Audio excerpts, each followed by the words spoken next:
7. 구부러진 가로등에 표지판이 붙어 있었다. 그것은 바로 아래의 포탄 구멍을 향해 가파르게 기울어져 있었다.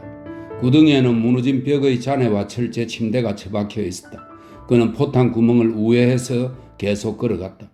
조금 앞에 파괴되지 않은 집 한 채가 서 있는 것이 보였다. 18번지다. 그가 중얼거렸다.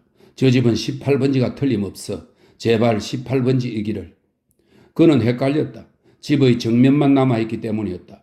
멀리 어둠 속에서는 온전해 보였는데 가까이 다가가 보니 집의 뒷채가 허물어져 있었다.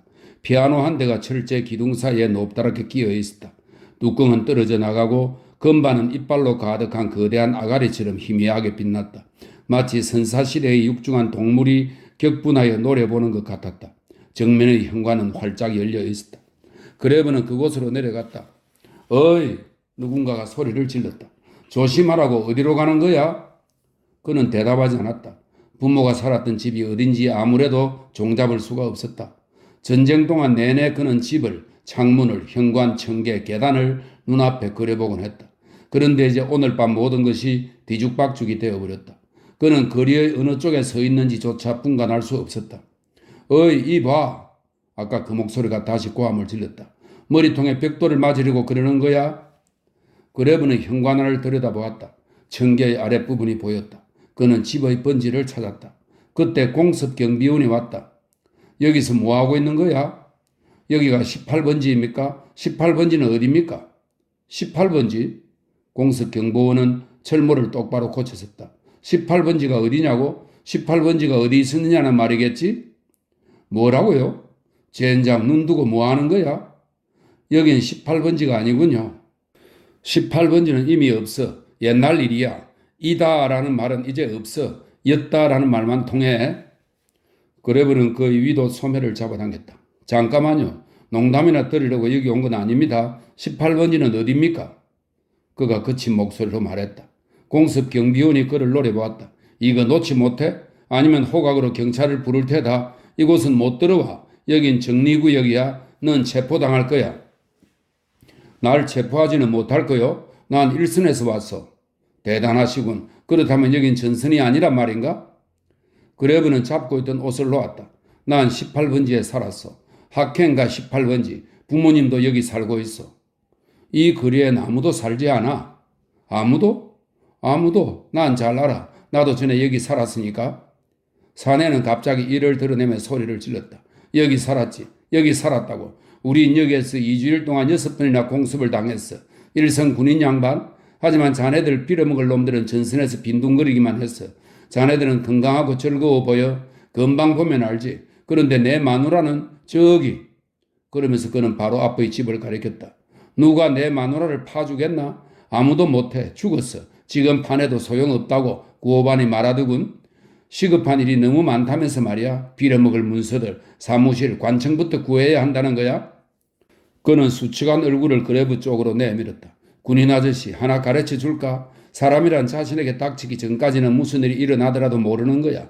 알게 된다면 이미 그때는 너무 늦었지. 알겠어? 일선 군인 양반. 그는 침을 탁 뱉었다. 훈장을 탄 용감한 군인 아저씨. 18번지는 저기야. 지금 삽질하고 있는 곳이야. 그레브는 멍해졌다. 삽질하고 있는 저기라고 그는 생각했다. 삽질하고 있는 저기라고. 그럴 리가 없어. 나는 지금 깨어나서 지하 참호에 있는 거야. 러시아의 이름도 없는 마을의 지하 참호에서 잠을 깬 거야. 잇몸만에 저기서 욕을 하고 있어. 밑에도 보이고 좌우도 보이는군. 여기는 러시아지 독일이 아니야. 독일은 근저해. 온전하다고 독일은. 고함 소리와 달그락거리는 삽질 소리가 들려왔다. 연기가 모락모락 피어오르는 잔해 위로 사람들이 보였다. 거리 한쪽에서는 파괴된 수도관에서 물이 쏟아져 나왔다. 물은 가스를 씌운 램프에 불빛을 받아 반짝거렸다. 그는 작업을 지시하고 있는 사내에게 다가갔다. 여기가 18번지입니까? 뭐라고? 저리 비켜. 여기서 뭘 찾고 있는 거야? 부모님을 찾고 있습니다. 18번지요. 우리 부모님은 어디에 있습니까? 이봐, 내가 그걸 어떻게 알아? 내가 하나님이야? 그분들은 구조됐나요? 다른 데서 물어봐. 우리하고는 상관없는 일이야. 우리는 그저 파내기만 하는 거야. 여기 묻힌 사람들이 있습니까? 그래, 우리가 그냥 장난하고 있는 줄 아나? 그렇게 말하면서 사내는 작업하는 사람들한테로 가버렸다. 중지, 조용히. 빌만 두들겨봐. 일꾼들이 몸을 일으켰다. 스웨터를 입은 사람, 흰 칼라에 때가 묻은 사람, 엔지니어 복장을 한 사람, 군복 바지와 민간인 상의를 입은 사람들이었다. 그들은 먼지를 덮어쓰고 얼굴은 땀으로 번들거렸다. 한 사람이 망치를 들고 폐허더미에 꿇어앉아 밖으로 삐죽 나온 파이프를 두들겼다. 조용! 감독이 소리를 질렀다. 주위가 조용해졌다. 망치를 든 사내가 파이프의 귀를 바짝 갖다 댔다. 사람들의 숨소리와 석회가루가 흘러내리는 소리가 들렸다. 멀리서 구급차와 소방차의 사이렌 소리가 들려왔다. 사내는 망치로 다시 한번 두들겼다. 그러고 나서 사내는 몸을 일으켰다. 아직도 응답을 합니다. 하지만 더 빨리 두드리고 있어요. 공기가 얼마 남지 않았을 텐데. 그는 땅속에서 두드리는 소리에 응답하여 몇 차례 더 신속하게 파이프를 두들겼다. 빨리! 감독이 소리쳤다. 계속해. 오른쪽으로. 파이프를 더 박아서 공기가 안으로 들어가게 해야 해. 그레브는 그 옆에 서 있었다. 여긴 방공호 지하실입니까? 물론이지. 그럼 뭐겠어? 방공호 지하실이 아니면 밑에서 파이프를 두드리는 소리가 어떻게 들리겠어? 그레브는 꿀꺽 침을 삼켰다. 이 집 사람들이 아닐까요? 저기 있는 공습 경비원은 여기에 아무도 살지 않는다고 말하던데요. 그 경비원 놈은 머리가 모자라. 여기 밑에서 두드리는 소리가 들리잖아. 그러면 그걸로 충분한 거야. 그레브는 배낭을 벗었다. 저는 팔팔합니다. 파내는 걸 도울 수 있어요? 그는 사내를 뚫어지라 쳐다보았다. 저는 해야 합니다. 아마도 부모님이. 좋으실 대로. 빌만, 여기 교대할 사람이 생겼다. 도끼 남는 거 있나? 두 다리가 짓뭉개진 남자가 첫 번째로 땅속에서 나왔다. 들보 하나가 다리를 부러뜨리고 짓눌렀던 것이다. 남자는 아직 살아있었고 의식도 있었다. 그레브는 그 얼굴을 자세히 들여다보았다. 모르는 얼굴이었다. 일꾼들은 쇠톱으로 들보를 자르고 들것을 가져왔다. 남자는 비명을 지르지 않고 눈만 부릅떴다. 그러더니 두 눈이 갑자기 하얗게 변했다. 그들은 입구를 넓히고 시체 두 구를 발견했다. 시체들은 납작하게 눌려 있었다. 얼굴은 평평했다. 아무것도 돌출해 있지 않았다. 코는 없어져 버렸고 치아는 납작한 씨앗들처럼 두 줄로 납작하게 눌려 있고 반죽에 넣어 구운 아몬드 씨처럼 흩어져 있었다. 그레브는 허리를 굽혀 시체를 들여다보았다. 검은 머리카락이 보였다. 그의 가족들은 금발이었다. 일꾼들은 시체를 끌어냈다. 시체들은 평평하게 그리고 기이한 모습으로 거리에 누워 있었다. 주위가 좀 더 밝아졌다. 달이 떠올랐다. 하늘은 부드럽고 거의 무채색이며 아주 차가운 푸른색으로 변했다. 언제 공습이 있었습니까? 그레브가 교대하면서 물었다. 어제 밤이었어. 그레브는 손을 펴보았다. 밋밋한 빛 아래 두 손이 까맣게 보였다. 시체에서 흘러내린 검은 피였다. 아니면 자신의 손에서 나온 피일지도 몰랐다. 그는 자신이 맨손으로 쓰레기 더미와 유리 조각을 긁어냈던 사실도 기억하지 못했다. 그들은 계속해서 작업을 했다. 눈에서는 눈물이 흘렀다. 폭탄 전기에서 발산된 산이 눈을 자극했던 것이다. 소매로 닦아냈지만 눈물은 자꾸만 고였다. 이봐, 군인 아저씨. 누군가가 뒤에서 그를 불렀다. 그레브가 고개를 돌렸다. 저건 당신 배낭인가? 눈에 눈물이 가득 고여 균형을 제대로 잡지 못하고 있는 사내가 물었다. 어디 말입니까? 저기 저놈이 들고 달아난다. 그레브가 몸을 돌리려 했다. 저놈이 훔쳤어. 그 사내가 말하면서 손가락으로 가리켰다. 지금이라도 따라잡을 수 있어. 빨리 내가 교대해 줄 테니. 그레브는 더 이상 생각할 겨를이 없었다. 목소리와 손가락이 가리키는 방향으로 달려갔다. 아래쪽으로 거리를 내달려간 그는 누군가가 폐허더미 위로 기어오르는 것을 보고는 그 사람을 잡아당겼다. 배낭을 놓지 않으려고 악을 쓰는 사람은 알고 보니 노인이었다. 그레브가 끈을 밟아오르자 노인은 배낭을 놓았고 몸을 돌려 두 손을 들었다. 그러고는 가녀리고 날카롭게 비명을 질렀다. 달빛 아래 그 입은 크고 검었으며 두 눈은 반짝거렸다. 순찰차가 달려왔다. 두 명의 친위대였다. 무슨 일인가? 아무것도 아닙니다. 그레브는 이렇게 대답하면서 배낭을 맸다. 비명을 지르던 노인도 침묵을 지켰다. 그는 헐떡거리며 숨을 쉬고 있었다. 여기서 뭘 하는 거야? 친위대 중 한 사람이 물었다. 중년의 소위였다. 정명서. 발굴 작업을 돕고 있습니다. 저기서 부모님이 거기에 살았어요. 저는 신분증. 소위가 떡 몰아치면서 말했다. 그레브는 두 사람을 응시했다. 친위대가 사병을 조사할 권한이 있는지 없는지 다투는 것은 아무런 의미도 없었다. 그들은 두 명이고 또 무장을 하고 있었다. 그는 주머니를 뒤져 휴가증을 찾았다. 소희는 회중 전등을 꺼내 그것을 읽었다. 전등을 비춘 순간 휴가증이 너무나 밝아져서 마치 그 안에서 빛이 나오는 것 같았다. 그레브는 근육이 후들후들 떨리는 것을 느꼈다. 마침내 불이 꺼지고 소희가 증명서를 돌려주었다. 하젠가 18번지에 살았나? 그렇습니다. 그레브가 대답했다. 초조한 나머지 미칠 것 같았다. 저기입니다. 지금 막 발굴 작업을 하고 있어요. 부모님을 찾고 있습니다. 어디라고? 저기입니다. 지금 파내고 있는 곳이요. 안 보입니까? 저기는 18번지가 아니야. 소희가 말했다. 뭐라고요? 18번지가 아니라 22번지야. 18번지는 저쪽이야. 그는 철근이 삐죽 나온 폐허를 가리켰다. 그게 정말입니까? 그레브는 말을 더듬었다. 물론이지. 이제 이 근처는 다 비슷비슷하게 보여. 하지만 저기가 18번지가 분명해. 나는 정확히 알고 있어. 그레브는 잿더미를 바라보았다. 연기도 나지 않았다. 이 부군은 어제 폭격을 당한 게 아니야. 내 생각으로는 지난주일 거야. 그 더 이전일 수도 있고. 소희가 말했다. 그런데 그레브는 더듬거리다가 말을 이었다. 사람들이 살았는지는 잘 모르시겠죠? 그건 몰라. 하지만 늘 몇 사람씩은 구조됐어. 아마 자네 부모도 집에 있지는 않았을 거야. 공습 경보 중에는 대개 지하 방공으로 대피하니까 말이야. 어디서 찾을 수 있을까요? 부모님이 지금 계신 데를 어디서 알아보면 됩니까? 오늘 밤은 소용없어. 시청도 파괴되었고 모든 게 뒤죽박죽이야. 내일 아침 시청에 가서 물어봐. 그런데 이 사람은 무슨 일인가? 아무것도 아닙니다. 그런데 이 잿더미 밑에도 사람이 묻혔습니까? 온통 시체야. 전부 다 꺼내려면 엄청나게 많은 인원이 있어야 해. 개새끼들이 도시에 무자빌로 폭격을 퍼붓고 있어. 소희가 가리고 돌아섰다. 여긴 금지구역입니까? 그레브가 물었다. 무엇 때문에? 저 공습 경비원이 그러던데요. 그 녀석은 머리가 돌았어. 해임됐지. 원한다면 얼마든지 있어도 상관없어. 적십자를 찾아가면 잘 데가 있을 거야. 운만 좋다면 전에 정거장이 있던 자리야. 그레브는 입구를 찾으려고 했다. 한 군데에 쓰레기가 치워져 있었지만 지하로 통하는 입구는 보이지 않았다. 그래서 벽돌 더미 위로 기어 올라갔더니 그 한복판에 청개의 일부가 나와 있었다. 발판과 난간은 상하지 않은 채 그대로였지만 아무 의미도 없이 허공을 향하고 있었다. 폐허 더미는 계단 뒤로 더 높이 치솟아 있었다. 그리고 벨벳 소파 하나가 한쪽 구석에 단정하게 놓여 있었는데 마치 누군가가 일부러 그곳에 가져다 놓은 것 같았다. 집의 뒤쪽 벽은 정원 쪽으로 비스듬하게 쓰러져 다른 폐허 더미 위로 쌓여 있었다. 그곳으로 무언가가 재빠르게 지나갔다. 그레브는 아까 그 노인일 거라 생각했는데 자세히 보니 고양이였다. 그는 아무 생각도 없이 돌멩이를 집어서 던졌다. 그때 갑자기 고양이가 시체를 뜯어먹고 있었을 거라는 엉뚱한 생각이 떠올랐다. 그는 바삐 폐허 더미를 기어 넘어서 반대편으로 갔다. 이제야 자신이 살았던 집을 분명히 알아볼 수 있었다. 정원 일부가 그대로 남아있었고 목조 정자도 그 자리에 있었다. 벤치도 있고 그 뒤로 보리수 나무 둥치도 그대로였다.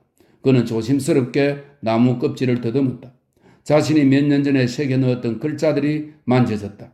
그는 주위를 둘러보았다. 달이 폐허 더미 위로 떠올라 이제 그곳을 비추고 있었다. 비인간적이고 낯설며 꿈에서나 보일 뿐 현실에서는 찾아볼 수 없는 그런 폭탄 구멍의 풍경이었다. 그는 지난 몇 년 동안 그러한 풍경 이외에 다른 것을 보지 못했다는 사실을 잊고 있었다. 뒤쪽 출입구는 어떻게 해볼 수도 없는 상태로 묻혀 있었다. 그레브는 귀를 기울였다. 그는 쇠기둥을 두드렸다가 가만히 서 있으면서 다시 귀를 기울였다. 갑자기 흐느끼는 소리가 들려오는 듯 했다. 바람이겠지 하고 그는 생각했다. 바람 외에 다른 것일 수는 없어. 무슨 소리가 다시 들렸다. 그는 청계 쪽으로 달려갔다. 계단에 숨어있던 고양이가 휙 하며 앞으로 지나갔다. 그는 다시 소리를 기다렸다. 다리가 후들후들 떨리는 것이 느껴졌다. 순간 그는 자신의 부모가 폐허더미 아래에 누워있다는 확신이 들었다. 그들은 아직 살아있다. 그들은 암흑 속에 갇혀서 껍질이 벗겨진 손으로 절망적으로 흙을 긁어대고 나를 부르면서 흐느끼고 있는 것이다. 그는 돌멩이와 폐허더미를 헤치다가 가만히 생각한 끝에 작업 현장으로 급히 되돌아갔다. 넘어지고 무릎이 깨지고 모로타르와 돌멩이 위로 미끄러지면서 거리 쪽으로 내려갔고 밤 동안 함께 작업했던 집 쪽으로 달려갔다. 이 봐요. 여긴 18번지가 아닙니다. 18번지는 저쪽이요. 파내는 걸 도와주십시오. 뭐라고? 감독은 그렇게 말하면서 몸을 일으켰다. 여긴 18번지가 아닙니다. 내 부모는 저쪽에. 어디라고? 저쪽이요. 빨리. 감독은 그레브가 가리키는 것을 보았다. 거기 늦었어. 그는 아주 조심스럽고 부드럽게 말했다. 너무 늦었네. 군인 아저씨, 우리는 여기 일을 계속해야 해. 그레브가 어깨에서 배낭을 벗어 던졌다. 저기에 부모님이 묻혀 있어요. 이봐요. 물건들 좀 봐요. 먹을 것도 있고 돈도 있어요. 사내는 눈물이 흐르는 충혈된 눈으로 그를 바라보았다. 그래서 여기 묻혀 있는 사람들을 죽게 내버려 두라고? 아닙니다. 하지만 말이야, 이 밑에는 아직 살아있는 사람들이 있어. 나중에 하면, 나중에라고? 사람들이 녹초가 되어 쓰러지는 걸 보고서도 그런 말이 나와? 저도 여기서 밤새 도와드렸잖아요. 그러니 당신도 저를 좀 도와주시면. 이 사람아, 감독이 갑자기 화를 내며 말했다. 답답한 소리 그만하게. 저길 파낸데도 아무 소용없어. 무슨 말인지 모르겠나? 그 밑에 사람이 있는지조차도 모르잖아. 아마 아무도 없을 거야. 그렇지 않다면 우리가 무슨 소리라도 들었을 테니까. 그러니 더 이상 귀찮게 굴지 말게. 그는 꽃갱이를 들었다. 그레브는 가만히 서서 작업 중인 사람들의 등을 쳐다보았다. 들 것이 보였고 환자를 나르기 위해 온 사람들도 있었다. 터진 수도관에서 새어나온 물이 거리에 넘치고 있었다. 그는 온몸에서 힘이 쑥 빠져나가는 것 같았다. 삽질나는 것을 도울까 하는 생각도 했지만 도저히 일을 계속할 수 없었다. 그레브는 지친 몸을 이끌고 한때 18번지였던 집으로 되돌아왔다. 그는 폐허더미를 바라보았다. 그리고 다시 돌멩이를 치우다가 금방 그만두고 말았다. 불가능한 일이었다. 산더미처럼 쌓인 파편을 치운다 해도 쇠기둥과 콘크리트 그리고 네모꼴의 커다란 돌들이 남아있었다. 이 집은 아주 잘 지어진 건물이야. 그 때문에 폐허더미를 치우기가 더 힘들어. 부모님은 아마도 피신했을 거야. 어쩌면 남부 독일의 어느 마을에 계실지도 몰라. 로텐부르크에 계실지도 모르고 어디선가 침대에 누워 주무시고 계실 거야. 어머니, 제게는 아무것도 남아있지 않아요. 머리도 위장도 남아있지 않아요. 그는 청계 옆에 쪼그리고 앉았다. 야곱의 사다리라고 그는 생각했다. 저건 무엇일까? 하늘로 올라가는 사다리가 아니었을까? 천사들이 그 위로 날아다니지는 않았을까? 천사들은 어디로 간 것일까? 비행기로 변했을까? 모든 것은 어디에 있는가? 지구는 어디에 있는가? 지구는 오로지 무덤을 위해서 아직도 그대로 있는 것인가? 나는 무덤을 팠어. 많은 무덤을 하고 그는 생각했다. 나는 여기서 무엇을 하고 있는가? 왜 아무도 나를 도와주지 않는가? 나는 폐허들을 수없이 보아왔어. 하지만 진짜 폐허를 본 적은 한 번도 없었어. 오늘에서야 진짜를 본 거야. 바로 이 폐허를. 이것은 다른 폐허들과는 달라. 왜 나는 저 아래에 누워있지 않은 걸까? 나는 저 아래에 누워있어야 마땅해. 사방이 조용해졌다. 마지막 들것이 옮겨졌다. 달은 더 높이 떠올랐다. 초승달은 아무런 온정도 없이 도시 위에 떠 있었다. 고양이가 다시 나타났다. 고양이는 그레브를 한참 동안 관찰했다. 두 눈은 희미한 불빛 아래 녹색으로 빛났다. 고양이가 조심스럽게 다가왔다. 그레브의 주위를 미끄러질 듯 소리도 없이 몇 차례 돌더니 그의 발을 스치며 지나갔다. 그러고는 등을 동그랗게 말면서 그르렁거리기 시작했다. 마침내 고양이는 그의 곁으로 기어와서 자리를 잡았다. 그러나 그는 그것을 알아차리지 못했다. 8. 아침은 눈부시게 밝아왔다. 그레브는 폐허 속에서 자는데 익숙해져서 자신이 지금 어디에 있는지 알아차리는데 한참이 걸렸다. 그러다가 갑자기 모든 것이 되살아났다. 그는 청계에 기대고 앉아 생각하려고 애를 썼다. 고양이는 조금 떨어진 곳, 반쯤 묻힌 욕조 옆에 앉아 평화롭게 자기 몸을 핥고 있었다. 파괴 같은 것은 고양이와는 아무 상관도 없었다. 시계를 보았다. 시청에 가기에는 아직 이른 시간이었다. 그는 천천히 일어났다. 관절이 뻑적지근하고 손은 더럽고 피가 묻어 있었다. 욕조 안에는 깨끗한 물이 조금 남아 있었는데 소방용 물이거나 아니면 빗물이 남은 것 같았다. 수면에 자기 얼굴을 비추어 보았다. 낯설었다. 배낭에서 비누를 꺼내 세수를 하기 시작했다. 물은 더러워졌고 손에는 다시 피가 흘렀다. 그는 두 손을 햇볕에 내놓고 말렸다. 그러고 나서 자신을 내려다 보았다. 바지는 찢어지고 상의는 더럽혀져 있었다. 손수건에 물을 적셔 상의를 여기저기 문질렀다. 더 이상 할 수 있는 일은 없었다. 배낭에는 빵이, 수톡에는 아직 커피가 있었다. 그는 커피를 마시고 빵을 먹었다. 갑자기 뱃속이 아주 허전해졌다. 밤새도록 소리를 지른 것처럼 목구멍이 거칠거칠했다. 고양이가 슬금슬금 다가왔다. 빵을 조금 떼어 내밀자 조심스럽게 받아 물고는 구석으로 가서 쪼그리고 앉아 빵을 씹었다. 그러면서 그를 관찰했다. 고양이의 털은 검은색이고 앞발은 흰색이었다. 폐어 더미에 있는 깨진 유리 조각에 햇빛이 반사되어 번쩍거렸다. 그는 배낭을 메고 거리 쪽으로 기어 내려갔다. 아래쪽에서 잠시 멈추어 주위를 둘러보았다. 어디를 보아도 도시의 외형을 다시는 알아볼 수 없었다. 손상된 치아처럼 도처에 구멍이 나 있었다. 녹색의 둥그런 모양의 성당 지붕은 사라지고 없었다. 카타리나 성당은 무너져 있었다. 열을 지어 늘어선 지붕들은 비루먹은 것처럼 파괴되었다. 마치 원시시대의 거대한 곤충들이 개미 집을 파헤쳐버린 것 같았다. 하켄가에는 집이 드문드문 남아있을 뿐이었다. 도시는 더 이상 그가 기대한 고향의 모습이 아니었다. 도시는 마치 러시아 한가운데 있는 것 같았다. 정면만 남아있는 집의 문이 열렸다. 어젯밤에 본 공습 경비원이 밖으로 나왔다. 더 이상 집이라고도 할 수 없는 곳에서 마치 모든 것이 제자리에 있는 듯 그가 문에서 나오는 것을 보니 헛개비라도 본 기분이었다. 그가 눈짓을 했다. 그레브는 잠시 망설였다. 이 사내가 미쳤다고 소희가 말했던 것이 기억나서였다. 하지만 그에게로 가까이 갔다. 경비원은 잇몸을 드러내며 날카롭게 물었다. 여기서 뭘 하는 거야? 노략질이라도 하는 거야? 여기선 금지되어 있다는 걸 모르나? 이 봐요. 쓸데없는 소리는 그만두고 우리 부모님 소식이나 알면 말해 주십시오. 파울 그레브와 마리 그레브입니다. 저곳에서 살았어요. 경비원은 비썩 마른 수염투성이 얼굴을 앞으로 내밀었다.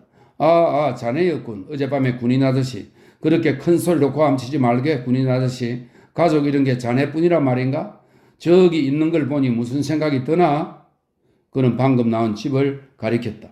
뭐라고요? 저기 저거 말이야. 문 위를 봐. 눈깔은 어디에 뒀어? 저게 장난질한 쪽지로만 보이나? 그레브는 대답하지 않았다. 바람에 문이 천천히 흔들렸고 문의 바깥쪽에 잔뜩 붙어있는 쪽지들이 보였다. 그는 재빨리 그곳으로 갔다. 행방불명된 가족을 찾는 주소와 호소문이었다. 일부는 연필이나 잉크나 수채로 바깥 문짝에다 써놓았지만 대개는 종이에 써서 피인이나 접착제로 고정한 것들이었다. 하인리와 게오르크는 헤르만 숙부댁으로 오너라. 이름하는 죽었다. 엄마. 라는 글이 줄을 친 커다란 종이 위에 씌어 있었다. 공책에서 찢어낸 이 종이는 피인 4개로 고정되어 있었다.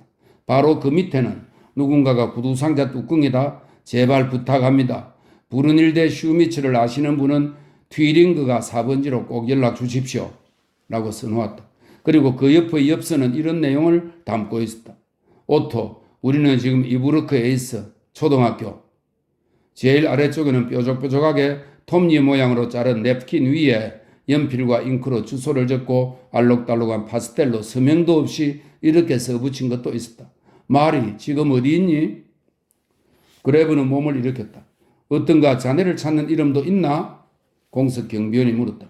아닙니다. 부모님은 내가 돌아온 걸 모릅니다. 미치광이는 소리 없이 웃기라도 하듯 얼굴을 찌푸렸다. 찾고 있는 사람들의 행방은 그 누구도 모르네. 군인 아저씨. 누구도. 언제나 나쁜 놈들만 살아남기 마련이야? 악당들에게는 일이 생기지 않아. 아직도 그걸 모르고 있나? 알고 있어요. 그럼 자네 이름도 올려놓게. 가련한 자들의 명단에 올리란 말이야. 그러고는 무작정 기다리는 거야. 우리 모두처럼 말이야. 우리처럼 스스로 새까맣게 될 때까지 기다리는 거야. 공습 경비원의 표정이 변했다. 무언가 헤아릴 수 없는 고통에 의해 갑자기 찢기기라도 한 것 같았다. 그레브는 몸을 돌리고 허리를 굽혀 쪽지를 남길 수 있는 종이 같은 것이 있나 폐허 더미를 뒤졌다. 그리고 부서진 사진들 틀에 있는 히틀러의 초상화를 발견했다. 뒷면은 백지 상태로 아무것도 인쇄되어 있지 않았다. 그는 윗부분을 찍고 연필을 꺼낸 후 잠시 생각에 잠겼다. 갑자기 쓰려고 하니 무엇을 쓸지 잘 떠오르지 않았다. 마침내 그는 인쇄체 문자로 이렇게 적었다. 파울 그레브와 마리 그레브에 대한 소식을 알려주세요. 휴가 중인 에른스트. 반역이다. 공습 경비원이 뒤에서 나지막하게 말했다. 뭐라고? 그레브는 뒤를 돌아다 보았다. 반역이다. 자네는 총통의 초상화를 찢었어. 이건 찢긴 채로 흙더미 속에 처박혀 있었어. 그레브가 화난 목소리로 설명했다. 이제 멍청한 소리 그만하시오. 종이를 꽂아 놓을 만한 것이 없었다. 그래서 어머니를 찾는다는 다른 쪽지를 고정해 놓은 핀 4개 중에서 2개를 빼내 자신의 쪽지를 붙였다. 기분이 찝찝했다. 마치 낯선 사람의 관에서 꽃다발을 훔친 것 같았다. 하지만 다른 방법이 없었고 또 두 개의 핀으로도 어머니를 찾는 그 종이 쪽지는 잘 붙어 있었다. 공습 경비원은 그랩의 어깨너머로 그의 행동을 지켜보고 있었다. 됐어. 그는 마치 명령이라도 내리는 듯이 말했다. 성리만세, 군인 아저씨, 애도는 건물, 상복도 물론 그런 건 전투정신을 약하게 해. 희생하는 걸 자랑으로 여기게. 자네들 개같은 놈들이 임무를 제대로 마쳤다면 이런 일은 일어나지도 않았을 거야. 그러고는 갑자기 방향을 돌려 길고 가는 다리로 성큼성큼 걸어갔다. 그레브는 공습 경비원을 금방 잊어버렸다. 히틀러 초상화의 나머지 부분을 조금 찢어내어 문짝에 붙어있던 쪽지에서 발견한 주소를 거기에다 적었다. 그것은 로제 가족의 주소였다. 그들을 찾아가서 부모님의 소식을 물을 생각이었다. 그리고 다시 액자에서 초상화의 나머지 부분을 찢어 뒤쪽에다 아까 적었던 쪽지 내용을 그대로 적고는 18번지로 돌아갔다. 그곳에서 쪽지를 남의 눈에 쉽게 띄도록 돌과 돌 사이에 끼워 놓았다. 이렇게 해서 그는 자신의 쪽지를 발견할 수 있는 조치 2가지를 해놓은 셈이었다. 그것이 이 순간에 그가 할 수 있는 전부였다. 그런 다음 그는 무덤일 수도 있고 아닐 수도 있는 쓰레기와 돌더미 앞에 잠시 서 있었다. 한쪽 구석에 있는 벨벳 소파는 햇빛을 받아 에메랄드처럼 빛났다. 그래는 밤나무 한 그루가 조금도 상하지 않은 채로 서 있었다. 잎사귀들은 햇빛 아래 부드럽게 빛났고 되새 한 무리가 나무 사이에 둥지를 틀고 짹짹거렸다. 시계를 보았다. 시청에 가기에 적당한 시간이었다. 실종자 창구는 생나무로 엉성하게 차려놓은 곳이었다. 생나무에 칠을 나지 않아서 송진 냄새와 숨 냄새가 그대로 났다. 한쪽에서는 지붕이 무너져 내려 있었다. 목수들이 그곳에다 목재들을 가져다 놓고 망치질을 하고 있었다. 방안 가득 사람들의 인내심을 가지고 말없이 차례를 기다렸다. 창구에는 외팔인 남자 직원 1명과 여자 2명이 앉아 있었다. 성함은요? 제일 오른쪽에 앉은 여자가 물었다. 납작하고 넓은 얼굴에 따은 머리에는 빨간색 비단 리본을 메고 있었다. 그레브, 파울 그레브와 마리 그레브입니다. 세무서기, 학행가 18번지입니다. 뭐라고요? 여자는 손을 귀에다 갖다 댔다. 그레브가 망치질 소리를 듣고 큰 소리로 되풀이했다. 파울 그레브와 마리 그레브, 세무서기. 여자 직원이 카드를 뒤졌다. 그레브. 그녀의 손가락이 카드 위를 미끄러져 내려가다 멈추었다. 그레브, 네, 그런데 이름이 뭐라고 하셨지요? 파울과 마리입니다. 뭐라고요? 파울과 마리. 그레브는 갑자기 화가 치솟았다. 자신의 불행을 다시 한번 크게 외쳐야 하는 것이 견딜 수 없었다. 아니군요. 이 사람은 에른스트 그레브이군요. 에른스트 그레브는 내 이름입니다. 우리 가족 중에 그런 이름은 없어요. 그럼 아니군요. 다른 그레브는 여기 없어요. 여직은 올려다보며 미소를 지었다. 며칠 후에 다시 와보세요. 아직 다 보고를 받지는 않았으니까. 다음 분. 그레브는 그대로 서 있었다. 여기 말고 또 알아볼 데는 없어요? 여직원은 머리에 단 빨간색 비단 리본을 어루만졌다. 호적과로 가세요. 다음 분.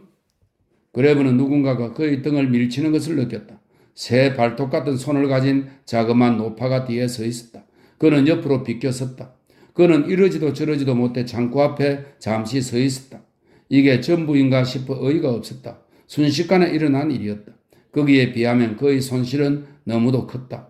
외팔인 남자 직원이 그를 보고 있다가 머리를 숙이며 말을 건넸다. 친척분의 이름이 여기에 없다면 오히려 다행입니다. 왜 그렇죠? 이건 사망자나 중상자의 명부입니다. 보고되지 않았다면 실종자입니다. 그렇다면 실종자는요? 그 명부는 어디에 있죠? 직원은 매일 8시간씩 도와주지도 못하면서 타인의 불행을 취급해야 하는 사람답게 인내심을 갖고 그를 바라보았다. 잘 생각해 보세요. 실종자는 실종자일 뿐입니다. 실종자 명부를 만들어서 소용이 있겠습니까? 그런 명부를 만들어 봤자 그들에게 무슨 일이 일어났는지 알 수 없어요. 그리고 그들의 행방을 우리가 안다면 그들은 더 이상 실종자가 아니죠. 안 그래요? 그레브는 그를 쳐다보았다. 직원은 자신의 정렬한 논리에 자부심을 느끼는 것 같았다. 하지만 이성과 논리라는 것은 손실이나 고통과는 어울리지 않는 것이었다. 한쪽 팔을 잃은 사람에게 더 이상 무슨 말을 하겠는가? 그럴 테지요. 그레브는 그렇게 말하고는 몸을 돌렸다. 그는 호적과를 물어 찾아갔다. 호적과는 시청의 다른 쪽 건물에 있었는데 아직도 산과 화재 냄새를 풍겼다. 한참 기다린 끝에 그는 코안경을 쓴 신경질적인 여자에게로 갔다. 아무것도 몰라요. 여자가 곧장 쇳소리를 냈다. 여기서는 아무것도 확인할 수 없어요. 카드가 완전히 뒤죽박죽이에요. 일부는 불에 타버렸고 타지 않은 건 소방서의 멍텅구리들이 물을 뿌려 망쳐버렸어요. 나는 책임이 없어요. 어째서 서류를 안전한 곳으로 옮기지 않았죠? 그래브 곁에 서 있던 하사관이 물었다. 안전한 곳이라고요? 안전한 곳이 어디죠? 알고 있어요? 나는 시장이 아닙니다. 거기 가서 따져요. 여자는 축축하게 젖은 서류 더미를 어이가 없다는 듯 바라보았다. 모든 게 파괴돼서 호적과 전체가 이제 어쩌란 말이지? 이제 누구나 마음대로 자기 이름을 불러도 돼. 그거 참 무시무시하군 안 그래? 하사관은 침을 탁 뺐더니 그래브의 옆구리를 찔렀다. 여보게 이리 오게. 여기 있는 것들은 모두 머리가 돌았어. 그들은 밖으로 나가 시청 앞에 섰다. 주위 건물들은 모두 잿더미가 되어 있었다. 비스마르크의 동상은 장화만 남아있었다. 흰 비둘기 한 무리가 원을 그리며 마리아 교회의 붕괴된 탑 주위를 날아다녔다. 끝장이군. 이게 뭐람? 하사관이 말했다. 누구를 찾고 있나? 부모님을 찾고 있어. 나 마누라를 찾고 있어. 온다는 소식을 편지로 쓰지 않았어. 놀래주려고 말이야. 자네는 어떤가? 그의 마찬가지야. 공연히 부모님을 흥분시키고 싶지 않았으니까. 휴가 날짜가 몇 번이나 연기됐거든. 그러다가 갑자기 휴가가 결정된 거야. 편지 쓸 틈도 없었고. 딱하군 그래? 그럼 이제 어떡할 작정인가? 그레브는 파괴된 시장 광장을 쳐다보았다. 1933년 이래로 그것은 히틀러 광장으로 불리고 있었다. 그 전에 패전한 1차 대전 이후에 그 광장은 에베르트 광장이라고 불렸다. 그 전에는 빌헬름 황제 광장이었고 그 전에는 시장 광장이었다. 모르겠어. 모든 게 막막하기만 해. 여기 독일 한복판에서 행방불명이 되다니 어떻게 그런 일이 일어날 수 있을까? 그가 대답했다. 그래? 하사관은 웃음과 동정이 섞인 눈으로 그를 쳐다보았다. 이 순진한 양반 좀 더 놀래야겠는걸? 나 마누라를 벌써 5해 동안이나 찾아 헤맸어. 아침부터 밤까지 꼬박 5해야. 마누라는 마술에도 걸린 것처럼 이 지상에서 사라져버린 거야. 어떻게 그런 일이 가능하지? 어딘가에 있을 테지. 그냥 사라져버렸어. 하사관은 되풀이해서 말했다. 그런 사람이 수천 명이나 돼. 일부는 임시 수용소나 작은 도시로 이주되었어. 우체국이 제 기능을 못하니까 직접 가서 찾아야 할 거야. 그리고 또 일부는 때를 지어 시골로 피난 갔지. 시골에? 그래. 그걸 생각하지 못했어. 시골은 안전하지. 부모님은 틀림없이 시골에 계실 거야. 그레브는 마음을 놓으며 말했다. 시골에 계실 수도 있을 테지. 하사관은 가짠타는 투로 말했다. 그렇다고 해도 더 나아지기는 어려워. 이 빌어먹을 도시 주변에 있는 마을이 20개도 넘는다는 걸 알고 있나? 미처 다 돌아보기도 전에 휴가가 끝나겠지. 알겠나? 그레브도 알고 있었지만 그런 건 아무래도 좋았다. 오로지 부모님이 살아있기만 하면 좋겠다. 어디에 계시든 그건 아무래도 좋았다. 이봐, 내 말 잘 듣게. 하사관이 침착하게 말했다. 신중하게 계획을 세워야 돼. 무턱대고 찾아 나섰다간 시간만 버린 채 미쳐버리고 말 거야. 계획을 세워야 해. 자넨 우선 뭘 할 생각인가? 아직 모르겠어. 아는 사람들을 몇 명 찾아가서 소식을 들어볼까 해. 폭격을 받은 사람 주소를 하나 가지고 있기도 하고 같은 거리에 말이야. 별로 얻어들을 게 없을 거야. 모두들 주둥이를 여는 걸 꺼려해. 난 느꼈지. 잠깐만 우리가 서로 도울 수도 있겠어. 자네가 찾으러 다닐 때마다 내 아내의 소식도 물어주게. 나도 물을 때마다 자네 부모의 행방도 알아볼 테니까 어때? 좋아. 좋아. 내 이름은 베트어야. 아내 이름은 알마야. 적어두게. 그레브는 그것을 적고 자기 부모 이름도 종이 쪽지에 적어 그에게 넘겨주었다. 베트어는 그것을 꼼꼼하게 보더니 주머니에 넣었다. 그런데 그레브, 자넨 어디서 잘 건가? 아직 숙소가 없어. 알아봐야 해. 병영 안에 폭격을 맞은 휴가병들을 위해 임시 숙박소가 마련돼 있어. 사령부에 신고하게. 그러면 정서를 받을 수 있어. 벌써 갔다 왔나? 아니.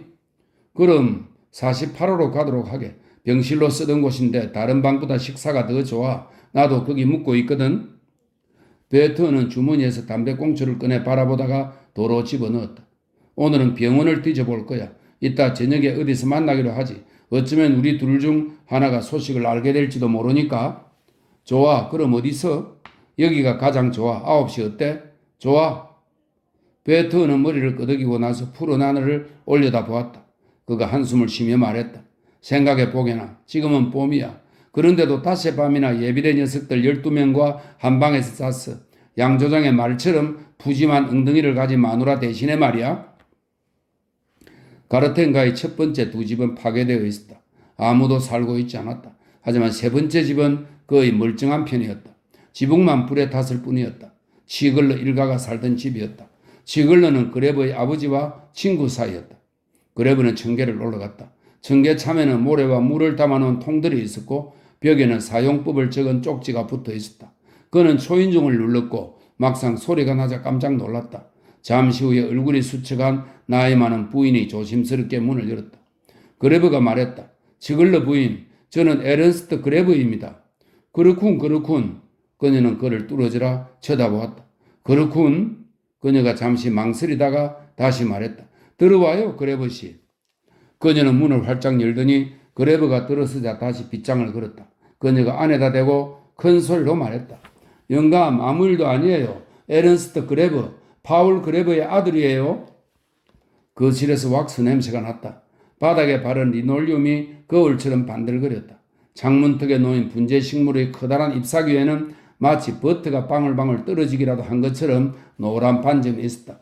소파 뒤로 덮개가 걸려 있었는데 거기에는 붉은색 십자수로 초가 삼간이라도 내 집이 제일이다 라는 문구가 수놓아져 있었다. 치글러가 환하게 미소를 지으며 침실 밖으로 나왔다. 그레브는 그가 몹시 긴장한 상태임을 알아차렸다. 그가 말했다. 어떤 자들이 올 줄 알아야지. 자네가 오리라고는 생각지도 못했지. 일선에서 오는 길인가? 그렇습니다. 부모님을 찾고 있는 중입니다. 폭격을 받았어요. 배낭이나 내려놓고요. 치글리 부인이 말했다. 커피를 갖고 오겠어요. 우리한테는 아직 질 좋은 메가 커피가 있어요. 그레브는 배낭을 현관에 내려놓으며 말했다. 저는 먼지 투성이입니다. 여기 모든 게 깨끗하군요. 그래서 불편합니다. 괜찮네. 그냥 아무데나 앉게. 저기 소파에. 치글러 부인은 부엌으로 들어갔고 치글러는 그레브를 불안한 시선으로 바라보았다. 이걸 어쩌나? 부모님 소식 못 들으셨어요? 찾을 수가 없어요. 시청에도 가봤지만 알 수 없었습니다. 거기 모든 게 엉망이었습니다. 치글러가 고개를 가로저었다. 그의 부인이 다시 거실로 나왔다. 그녀가 급하게 말했다. 우린 더 이상 바깥으로 나가지 않아요. 오랫동안 집 안에만 있었기 때문에 거의 아무것도 듣지 못하고 있어요, 에른스트. 그동안 부모님을 뵌 적이 없으시군요. 그러면 마지막으로 뵌 게 언제입니까? 오래됐어요. 적어도 5, 6개월은 되었죠. 그때는 그녀가 입을 다물었다. 그때는 어쨌다는 말씀인가요? 그때는 어떠셨나요? 건강하셨지요. 그래, 아주 건강하셨어요. 다만 그동안에 물론 그래요. 저도 보았어요. 도시들이 폭격당했다는 소식은 전선에서도 듣고 있었습니다. 하지만 이 정도까지라고는 생각지 못했어요. 두 사람은 아무 말도 하지 않았고 부인은 그를 쳐다보지도 않았다. 곧 커피를 가져올게요. 한 모금 마실래요? 따뜻한 커피는 언제나 몸에 좋아요. 그녀는 푸른색 커피 잔을 탁자 위에 놓았다. 그레브는 그것을 쳐다보았다. 그의 집에는 같은 잔이 있었다. 무슨 이유에서인지 그 장식 무늬는 양파꽃이라고 불렸다. 어쩌나? 치글러가 다시 말했다. 혹시 부모님이 수송대와 함께 다른 곳으로 옮겨진 것은 아닐까요? 그럴지도 모르지 여보. 에르빈이 가져온 비스킷 남은 거 아직 있나? 있으면 그레브에게 좀 주지. 에르빈은 뭐하고 지내죠? 에르빈? 노인은 깜짝 놀라며 되물었다. 에르빈은 잘 있어. 잘 지낸다고. 부인이 커피를 가져왔다. 그리고 커다란 양철통도 탁자에 놓았다. 상표는 네덜란드어로 적혀 있었다. 그 속에 비스킷이 많이 남아있지는 않았다. 네덜란드 과자구나 하고 그레브는 생각했다. 부인은 비스킷을 그레브에게 권했다. 그는 장밋빛 설탕이 발린 과자 하나를 집었다. 좀 텁텁한 맛이었다. 두 노인은 아무 것에도 손을 대지 않았고 커피도 마시지 않았다. 치글러는 별다른 의도도 없이 테이블을 탕탕 두드렸다. 부인이 말했다. 하나 더 들어요. 다른 건 대접할 게 없어요. 하지만 이 비스킷은 고급이에요. 아닙니다. 아주 고급인걸요. 고맙습니다. 하지만 조금 전에 식사를 했거든요.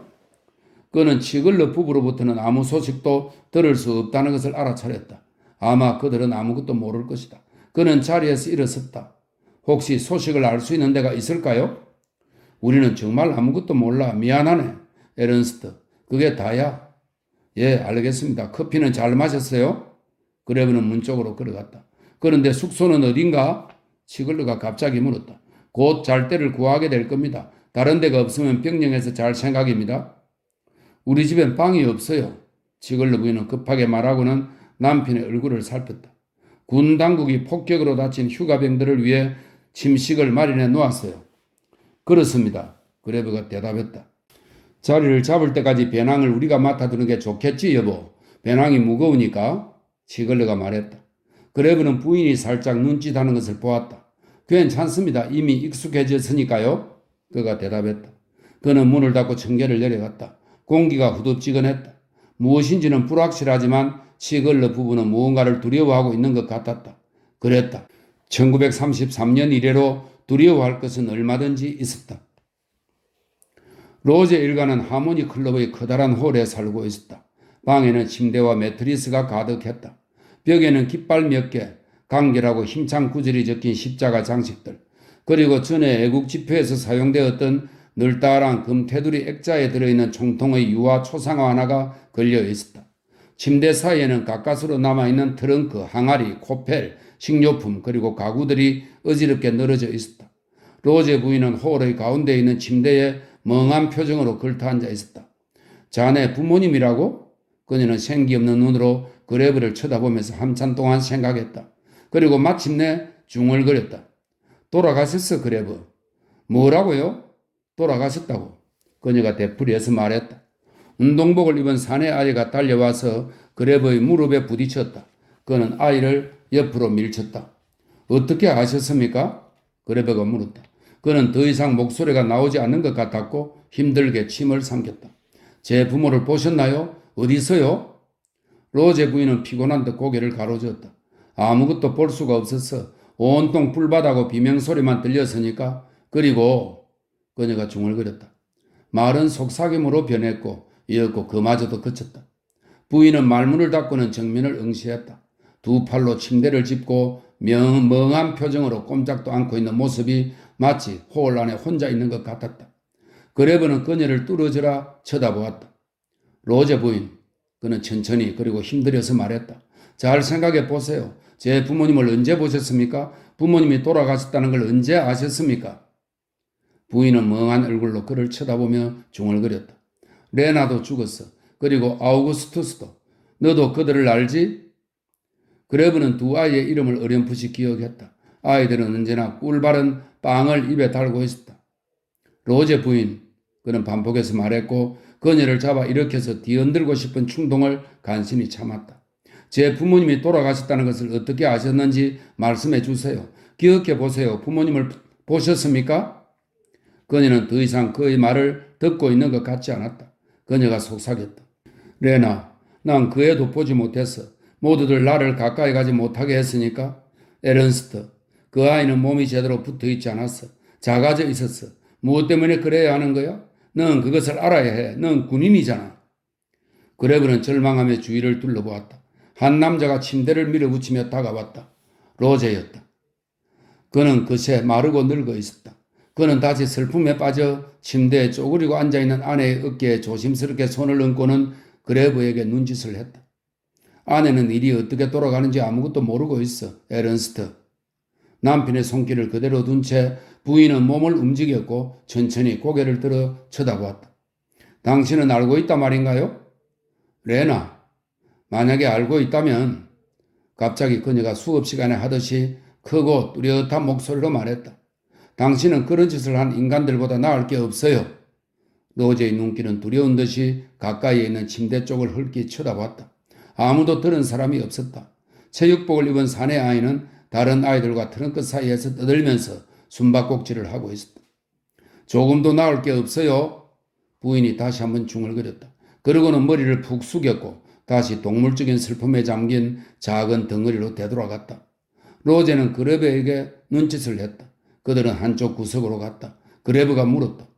제 부모님은 어떻게 되셨나요? 부인께서는 부모님이 돌아가셨다고 하는데. 로제는 고개를 흔들었다.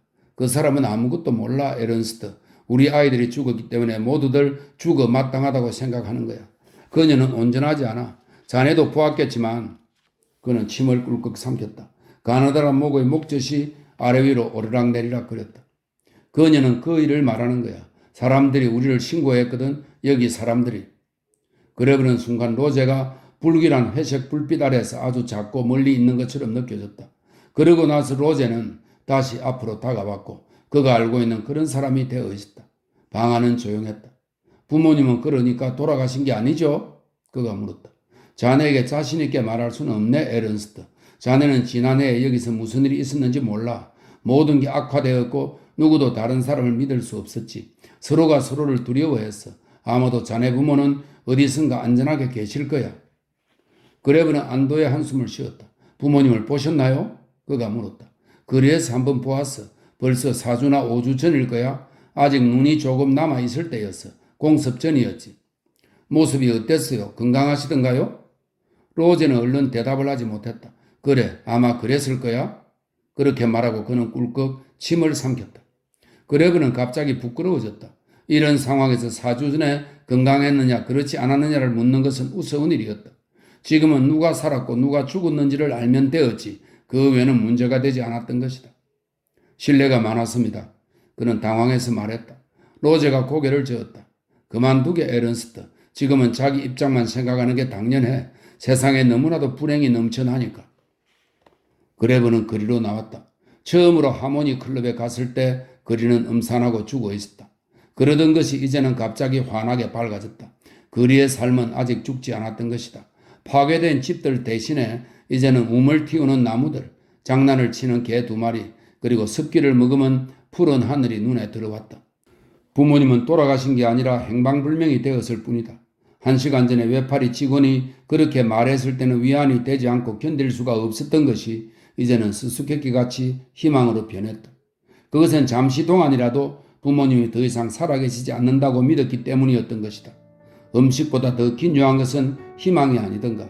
희망은 그 어떤 알 길 없는 뿌리들로부터 솟아오르지 않던가.